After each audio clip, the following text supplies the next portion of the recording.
હે તારા દીવા ભર્યા દીવડામાં અજવાળા કરજે મારા નેહડામાં.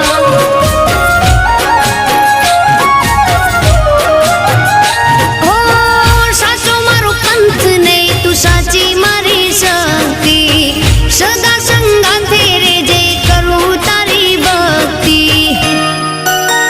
જુગનું જાણી બેઠી, જુગનું જાણી બેઠી, જુગનું જાણી બેઠી માં દયાળી. યુગમાં રેજે સદા તું માં મમતાળી.